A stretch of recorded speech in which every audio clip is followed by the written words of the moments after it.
I sometimes think that if Satan existed, he couldn't devise a better way of keeping humanity in chains than by encouraging the blind, uncritical veneration of Scripture and the fossilization of human thought.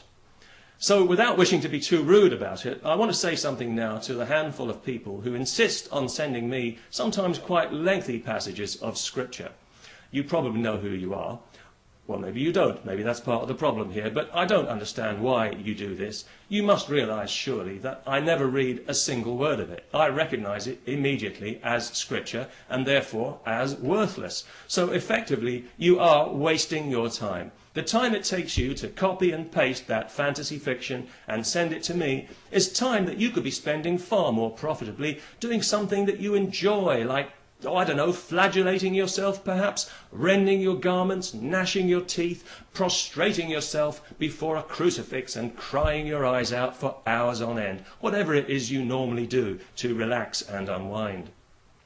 On the other hand, if it's a genuine neurotic problem that you've got, some kind of obsessive-compulsive disorder, well, obviously that's different. Then I do sympathize. Please carry on sending as much Scripture as you like.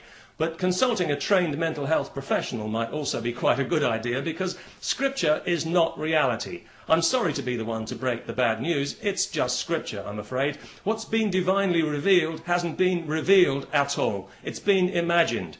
And if it's all you've got to support your particular version of reality and the God who supposedly created it, well then I would suggest that your God is in fact a false God. And every time you proclaim him, you merely proclaim yourself deceived. Like the village idiot who walks around blowing a whistle at people because he thinks it makes him important, when all it does is single him out as the village idiot. Apologies, by the way, to any genuine idiots who are offended at being associated with religion. That wasn't my intention. I also get quite a lot of emails from secret atheists, people who live in the American Bible Belt and who tell me that they would literally lose their livelihood if the ignoramuses around them knew that they didn't believe in the tribal God of the ancient Judean desert. In fact, I wouldn't be surprised if there were as many secret atheists in the Bible Belt as there are secret homosexuals in Saudi Arabia. Well, it's just that with all the available women in that country safely under lock and key where they belong, all those poor studs can turn to is porn or each other. Let's be realistic.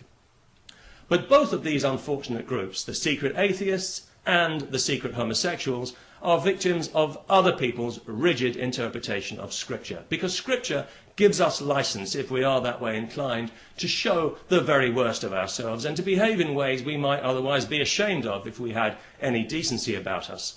There's nothing you can't read into it or take from it. So whatever nasty, shitty little attitude that you harbour towards your fellow man will find justification in Scripture. Because like the sands of the desert, fixed and immutable, yet ever shifting, the words of God are infinitely versatile. Open that book and watch them dance across the page like ninjas, each one a soldier for you and your petty prejudices. But don't make the mistake of thinking that you can blame Scripture for your noxious opinions. You can seek refuge in it, as many hypocrites do, but you can't hide behind it.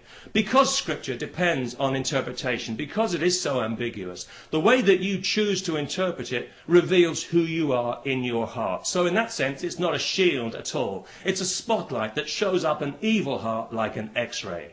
As with those hardline Saudi clerics, for example, who take sadistic pleasure interpreting the Quran as cruelly as possible, they merely reveal themselves for the bloodthirsty monsters that they are and advertise to the world the darkness in their petty little souls and their pitiful inadequacy as men.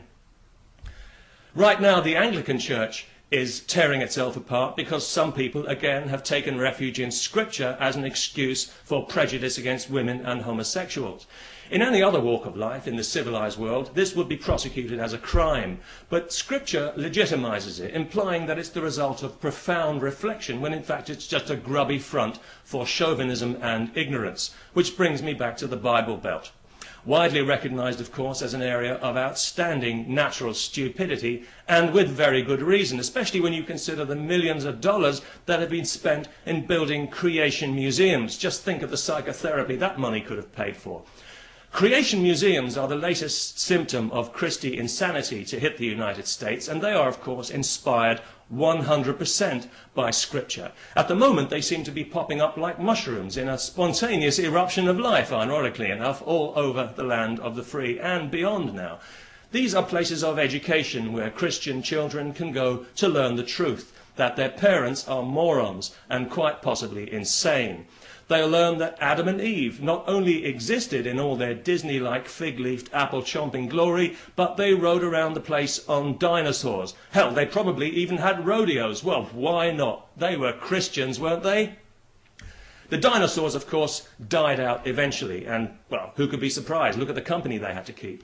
Although one dinosaur is still with us, unfortunately, and that is creationism's very own Ignoramus rex. A small-brained creature with a hard outer shell, impervious to reason, feeds exclusively on Scripture, and its copious droppings have not only been used to build these museums, but can serve as a useful metaphor for everything in them.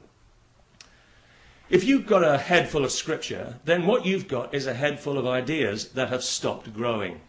That'll be a head full of dead ideas then. And you have no right to have those ideas respected or taken seriously. You're simply not entitled to it. And you've certainly got no business using them to tell other people how they should live their lives, because you don't know anything.